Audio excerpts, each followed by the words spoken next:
Welcome to the Faith and Mental Health Podcast, where two worlds collide.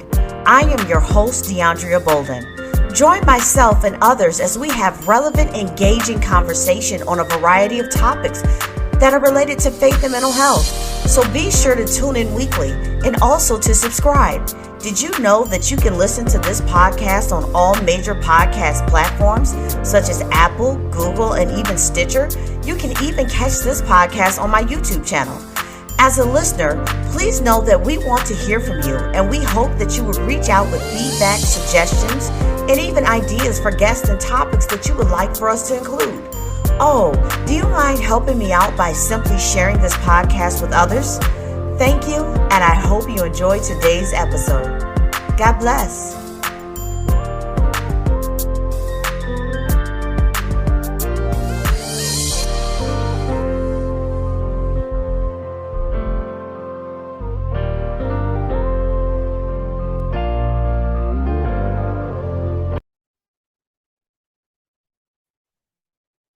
Hello, my name is DeAndrea Bolden, and you are tuned in to the Faith and Mental Health Podcast.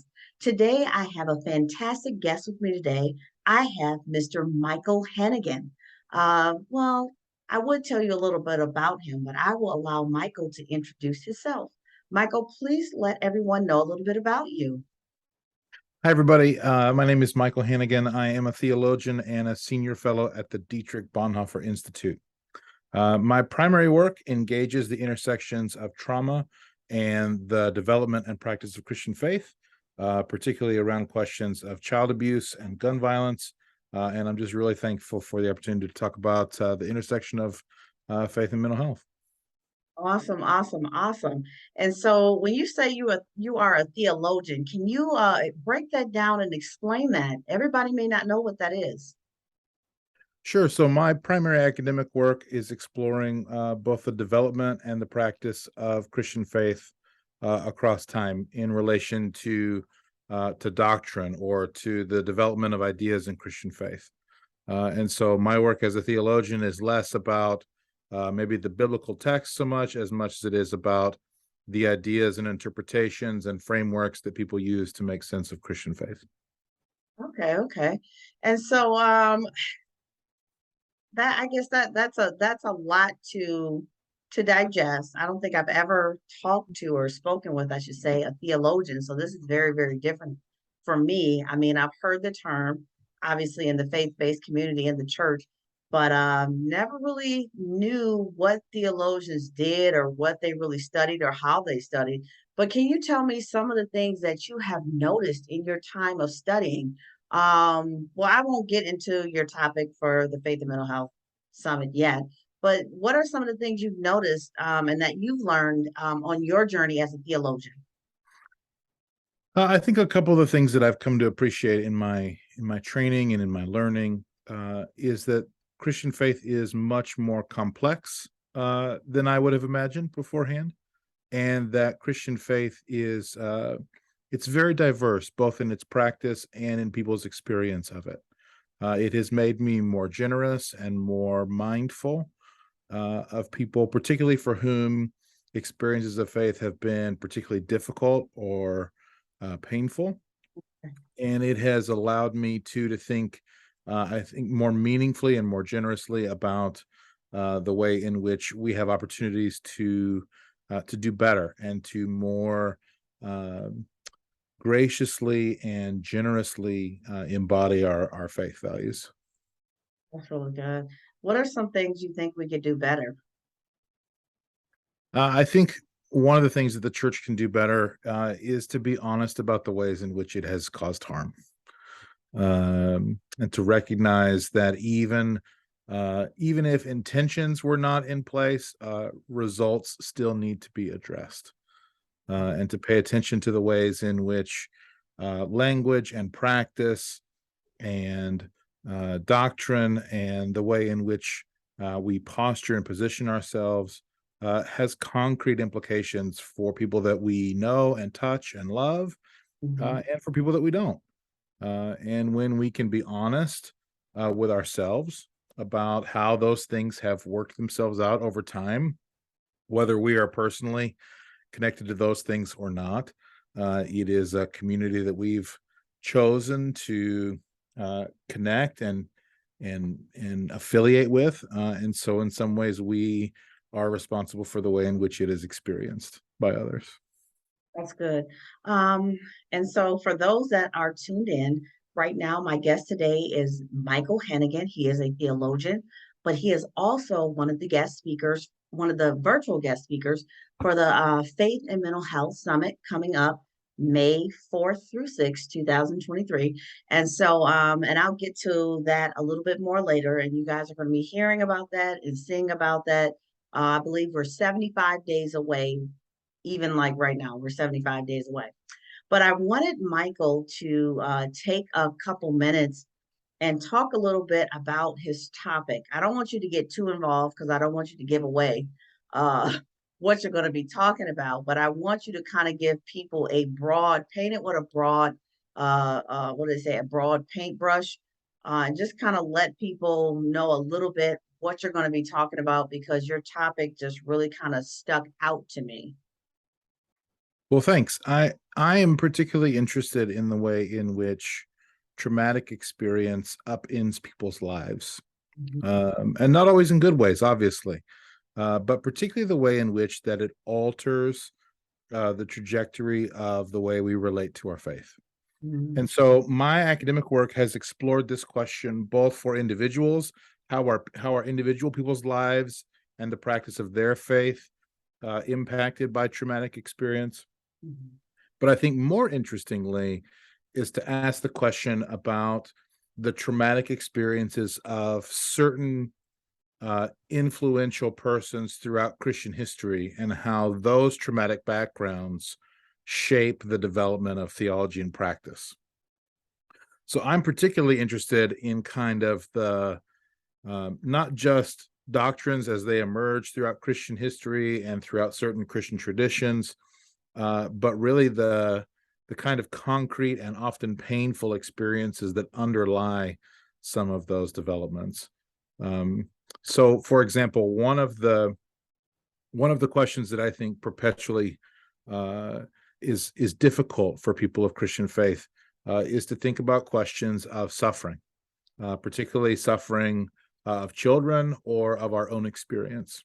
And there are a number of serious developments in the Christian tradition, which are all responses to those questions. They're the attempt to make sense of our lived experience and the ideas that we have inherited, and to hold that tension together is always complicated. And so in our session at the Faith and Mental Health Conference, we're going to explore some of those moments to think about the way in which trauma pushes us sometimes to rely on our faith, and that sometimes trauma has the capacity to even malform the way that we think about life and faith.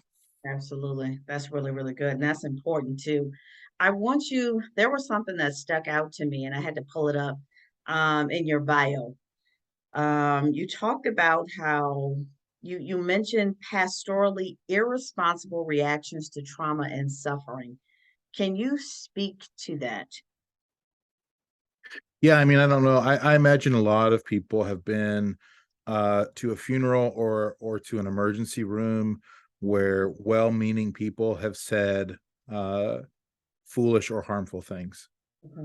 Where we've said words that we tried to offer in comfort because we didn't know what words to say.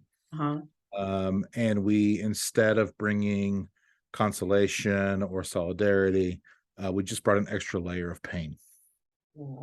But I think too, it is not hard to look at the news and find a story every single day of a church responding to abuse in ways that are counterproductive. There's not we don't have to go far to find ways in which people of Christian faith who are supposedly driven by the love of God and the love of neighbor fundamentally fail to do that in some of the most tender and vulnerable moments of life. And we have to recognize that sometimes they're not mistakes.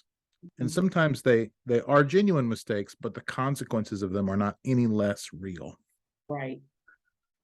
And that when we pay attention to the ways in which our responses to trauma do not help or do not bring nurture and care, we should recognize those as a failure of our willingness to do what we need to do to learn better. Okay. We have been making the same mistakes for a long, long time. Very true. That's very, very true. That was thank you for answering that because I've really been like I said, intrigued. I was even looking at your bio the other day and I was looking over your topic for the upcoming summit. And I'm honestly really excited about it. And I'm excited to really hear your perspective and your thoughts and to really see. I think what you're going to bring is different. And I think it's going to be insightful to people. I definitely think it's not going to be, you're going to come with something that people aren't really expecting. It's not going to be what they think. And so I'm definitely looking forward to it. I'm excited about it. I do believe that the church has caused a lot of people a lot of harm in a lot of ways.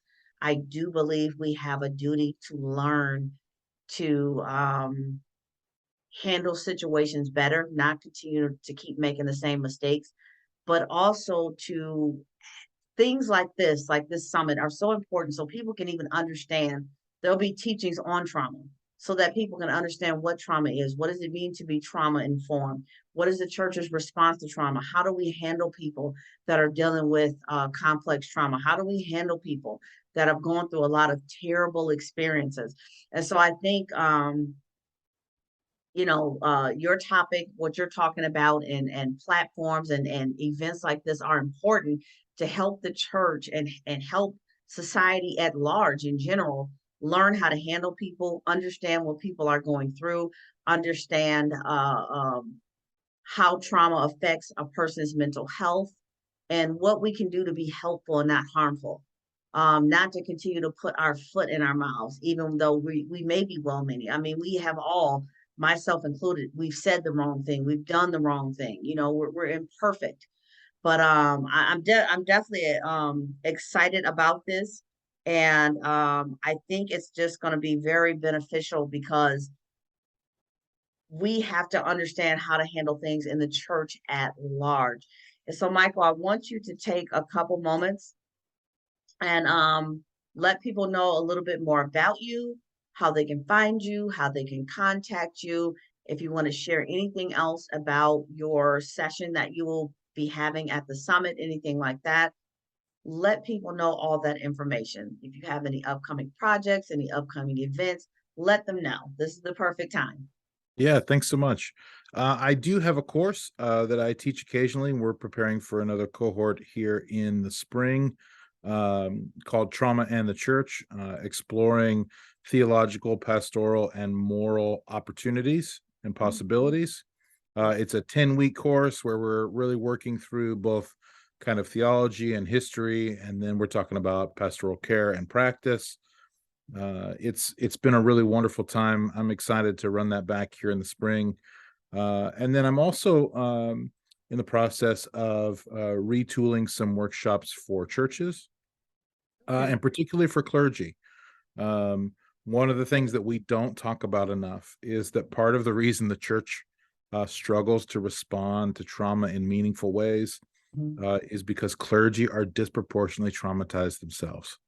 And so the capacity of our leaders to bear the weight that they are inevitably thrust into is complicated, and it's one that requires both awareness and care.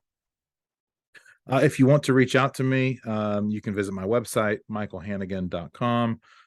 You can find me on social media. But I'm really looking forward to being part of this summit and the larger conversations that hopefully it will continue to encourage about the intersection of trauma, mental health, and faith. That is really good. That is really, really good. And I was going to let you go, but I have one more question, Michael, when you said that. Can you tell the people a little bit more about that course? How clergy can, what type of course is this? Is it virtual? Is it in person? What type of things they would learn? What can a pastor do if they want to be a part of this, that type of thing? Because I had to go back and mention that because what you're talking about is very important because when people are in crisis, many times they go to pastors. But what happens when clergy and pastors are overwhelmed themselves and they're already burnt out? And so that is really, really a really powerful tool. And so can you speak to that just a little bit more before we get off here? Because that was really important.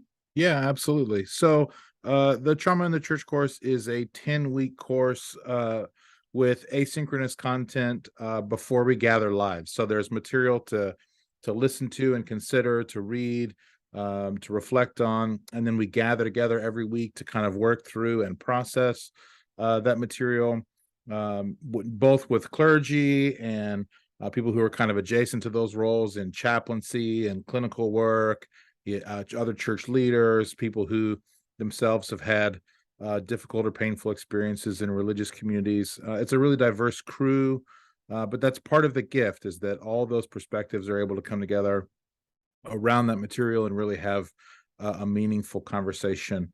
It explores not only kind of the nature and prevalence of trauma, but particularly the church's relationship to trauma, both for individuals and at scale. It helps us to think about the relationship of trauma to faith and the way in which faith can be shaken Mhm. or twisted or sometimes obliterated by experiences of trauma. And what do we do when people find that faith is no longer something they want to retain in the Right. aftermath and midst of trauma? What do we do? How can we be the kind of people we've committed to be, no matter what the consequences of those difficult things are? We have some time to explore some of the pastoral challenges and opportunities, to think about the ways in which some of the regular practices of Christian faith can be reframed or refocused to be more mindful, and then really to think about what does it mean for churches to be preventative communities. Pope Francis is famous for talking about the church as a field hospital, where we run out into the battlefield and find the people who are wounded and take them back and perform triage. And that's important. And there's plenty of that work to do. There's always more triage to do than there are people to do triage. Uh, but I also believe that the church has the capacity, if it has the willingness and the courage, to become a place that is preventative, that interrupts trauma and adversity before it happens, instead of simply waiting for it to occur and then hoping we respond well. So in this course, we have opportunities for you to retain your access to this information forever, so Oh, that you can good. continue to engage and imagine what that looks like. And then we have plenty of time to gather together in real time and try to unpack what this means for the lives that we live in the places we find ourselves. Awesome, awesome, awesome. Thank you for speaking to that. I couldn't let you off without you really highlighting that. I do remember now that I did see that when I looked on your website. I think it was on your website. I think I saw it. And it slipped my mind. So thank you for sharing that because we need those type of tools and resources in the faith-based community. And so Michael, I want to say thank you for being my guest today. I want to say thank you to everyone that tuned in. Again, today my guest has been Michael Hanegan. You can reach him. I believe he said his website is michaelhanegan.com. You can also connect with him through the Faith and Mental Health Summit. Log on to www.faithandmentalhealth.net. And so, yeah, you can connect with him there. You'll be able to reach out to him, talk to him in real life and, all those wonderful things. So thank you all for tuning in. And thank you, Michael, so much for your time. Thanks so much. It was great to have a conversation. Looking forward to the summit. Absolutely. Bye-bye.